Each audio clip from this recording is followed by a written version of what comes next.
Science for 10th class carbon और उसके यौगिक। चलिए शुरू करते हैं। आज का जितना भी प्रश्न है वेरी वेरी इंपॉर्टेंट प्रश्न है, इसीलिए वीडियो को शुरू से लेकर आखिरी तक जरूर देखिएगा।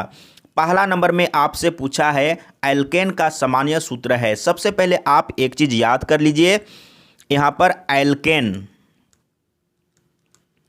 इसके बाद एल्किन, इसके बाद एल्काइन। ये आपको याद होना चाहिए, ठीक है। एल्केन का सामान्य सूत्र कौन सा होगा? जिसमें लास्ट में +2 है वो होगा एल्केन के लिए। इसके बाद आपको समझना है एल्किन के लिए। एल्किन का सामान्य सूत्र कौन सा होगा? जिसमें प्लस या माइनस नहीं है वो वाला होगा, यानी कि यहाँ पर देख सकते हैं इसमें लास्ट में प्लस या माइनस नहीं है तो ये एल्किन के लिए है। और एल्काइन का सामान्य सूत्र कौन सा होगा? जिसमें माइनस है वो हो जाएगा एल्काइन के लिए। तो क्लियर हो चुका है। तो इसमें पूछा है एल्केन का सामान्य सूत्र है एल्केन का, तो कौन सा होगा? तो मैंने बोला था लास्ट में जो +2 होगा वही होगा, यानी कि सी ऑप्शन सही है। और लास्ट में यहाँ पर +4 है, ये किसी का नहीं है, इसको तो आपको सोचना ही नहीं है, ये होगा ही नहीं, ठीक है। क्लियर हो चुका होगा। तो इसका सही जवाब है ऑप्शन सी, एल्केन का सामान्य सूत्र। अब चलते हैं अगला प्रश्न, दूसरा नंबर।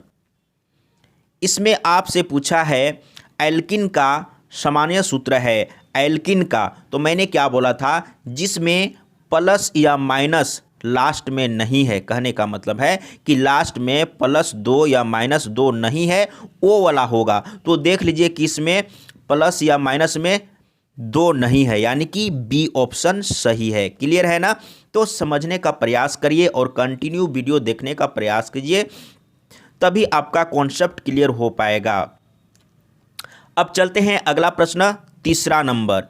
इसमें आपसे पूछा है एल्काइन का सामान्य सूत्र है, तो मैंने क्या बताया था? एल्काइन का सामान्य सूत्र में क्या होगा? लास्ट में -2 होगा। तो देख लीजिए कि इसमें -2 है, तो बी ऑप्शन सही है।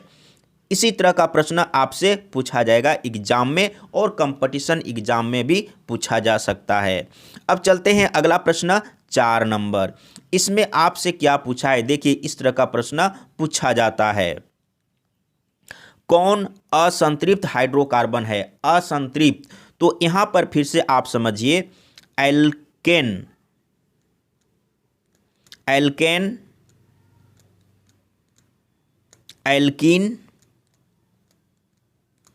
एल्काइन, ये संतृप्त है। एल्केन संतृप्त है और ये दोनों असंतृप्त है, याद रखिएगा। एल्किन और एल्काइन असंतृप्त है। तो अब यहाँ पर आपको समझना है कार्बन की संख्या से, मैंने आपको पहले ही बोला था कि कार्बन और हाइड्रोजन की संख्या से ही आप पता लगा पाएंगे कि कौन एल्केन ग्रुप का है और कौन एल्किन और एल्काइन ग्रुप का है, यानी कि कौन संतृप्त है और कौन असंतृप्त है। तो इसमें क्या पूछा है? असंतृप्त, तो एक ठो असंतृप्त होगा और बाकी संतृप्त होगा, यानी कि एल्केन होगा। तो एल्केन में क्या होता है?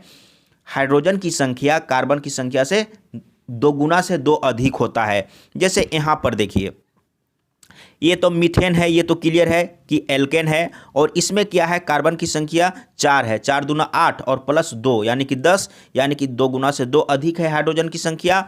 इसमें आप देखेंगे तो कार्बन की संख्या 6 है, तो 6 दूना 12 और 2 14, यानी कि हाइड्रोजन की संख्या कार्बन के संख्या से 2 गुना से 2 अधिक है।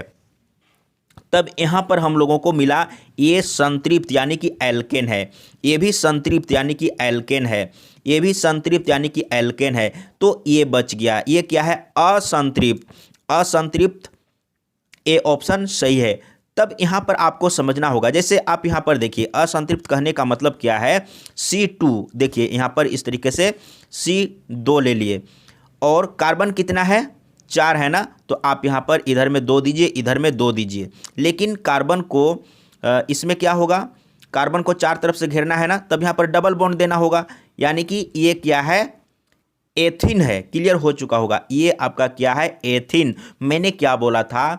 जो एल्किन ग्रुप जो होता है उसमें हाइड्रोजन की संख्या कितना होता है, कार्बन की संख्या से जस्ट 2 गुना। तो यहाँ पर देखिए कार्बन की संख्या 2 है तो हाइड्रोजन की संख्या जस्ट 2 गुना, यानी कि ये क्या है, एथीन है। क्लियर हो चुका होगा।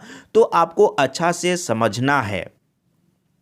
5 नंबर में देखिए क्या है, कौन संतृप्त हाइड्रोकार्बन है। संतृप्त कहने का मतलब एल्केन ग्रुप। तो एल्केन ग्रुप में क्या होता है, हाइड्रोजन की संख्या कार्बन के संख्या से 2 गुना से 2 अधिक होता है।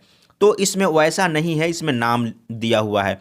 तो संतृप्त पूछा है ना, तो प्रोपेन क्या है, एल्केन ग्रुप का, तो प्रोपेन संतृप्त है, ए ऑप्शन सही है। और एथाइन क्या है, एथाइन एल्काइन ग्रुप का, ये असंतृप्त है। एसिटिलीन किसको कहते हैं, एथाइन को एसिटिलीन कहते हैं, ठीक है, याद रखिएगा। और ब्यूटीन ये एल्किन ग्रुप का है, ठीक है, यानी कि ये तीनों असंतृप्त है और ये संतृप्त है, प्रोपेन संतृप्त है। क्लियर हो चुका होगा। अब चलते हैं 6 नंबर में।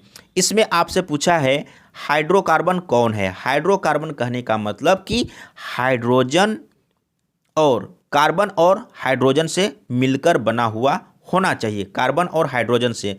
तो हाइड्रोजन और कार्बन से जो यौगिक बना हुआ है उसको हाइड्रोकार्बन कहते हैं, ठीक है। तो यहाँ पर देखिए इसमें हाइड्रोजन और ऑक्सीजन है तो ये नहीं होगा, इसमें कार्बन और ऑक्सीजन है ये भी नहीं होगा, इसमें कार्बन और हाइड्रोजन है तो ये हाइड्रोकार्बन है, ये सही है, और ये भी गलत है, ठीक है।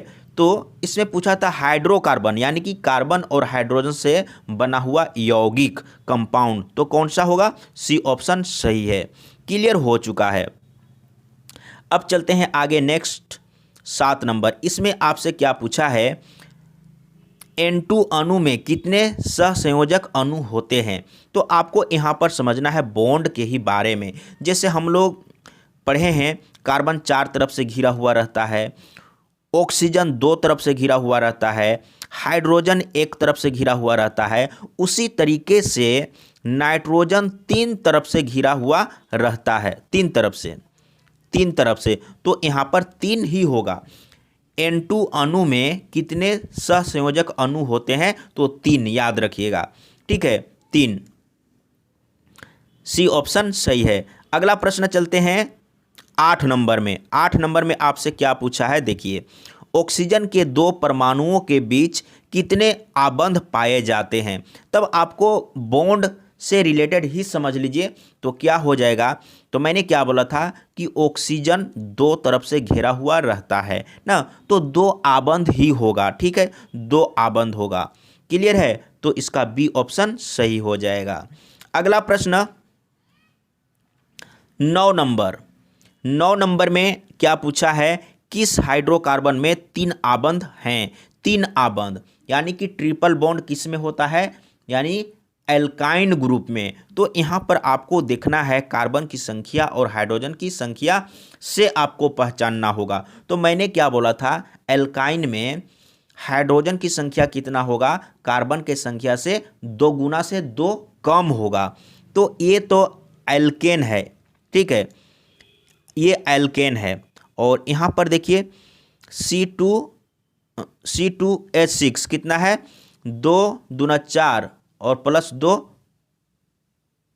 6, तो ये भी एल्केन है।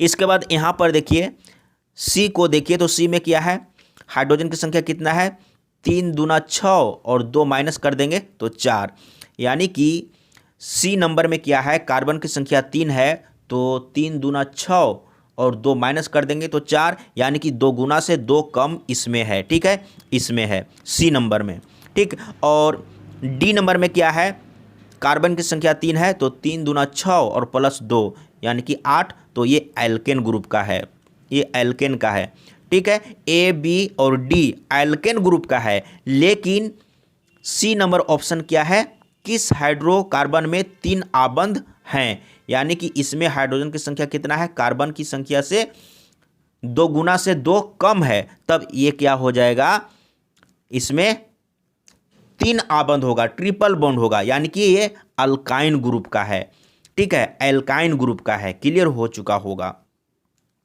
अब चलते हैं नेक्स्ट 10 नंबर। इसमें आपसे क्या पूछा है, देखिए इसमें पूछा है C2H5OH, मतलब ये क्या है, इसमें पूरा नहीं लिखा हुआ है, इसमें कुछ लिखना था जो कि बाकी ही रह गया, मतलब इसका नाम बताना है क्या है। C2H5OH क्या है, तो OH से क्या होता है, अल्कोहल बनता है ना। तो देख लीजिए अल्कोहल कहाँ पर है, यानी कि सी ऑप्शन सही है। क्लियर है। अब चलते हैं आगे 11 नंबर। 11 नंबर में देखिए यहाँ पर आपसे क्या पूछा है, COOH प्रकार्यात्मक समूह है, मतलब कौन सा प्रकार्यात्मक समूह है, कार्बोक्सिलिक अम्ल, कीटोन, एल्डिहाइड, अल्कोहल। तो COOH क्या है, मैं पहले भी आप लोगों को बता चुका हूं, कार्बोक्सिलिक अम्ल है। ए ऑप्शन सही है। इसी तरह का प्रश्न आपसे पूछा जाएगा। अब चलते हैं अगला प्रश्न 12 नंबर, और शायद ये लास्ट नंबर होगा। तो इसमें आपसे पूछा है ब्यूटेन का सूत्र है, ब्यूटेन। तो ब्यूटेन आपको याद रखना है, ब्यूटेन एल्केन ग्रुप का है और 4 नंबर में होता है, तो कार्बन की संख्या 4 होगा। तो 4 किस में है, सी ऑप्शन में ना। और ये भी आप पूरा आप देखिए, एल्केन ग्रुप में क्या होता है, हाइड्रोजन की संख्या कार्बन की संख्या से 2 गुना से 2 अधिक। तो कार्बन की संख्या 4 है, तो हाइड्रोजन की संख्या कितना होगा, 4 दूना 8 और प्लस 2 10 होगा। तो राइट है। क्लियर है ना। तो इसी तरीके से आपको समझना होगा, अच्छा से आप पढ़ेंगे सीखेंगे तभी आप इस तरीके से बना पाएंगे। तो आज के लिए इतना ही। अगर कहीं पर डाउट हो, कन्फ्यूजन हो तो कमेंट में लिखिएगा, मैं फिर से डिस्कस करने का प्रयास करूँगा।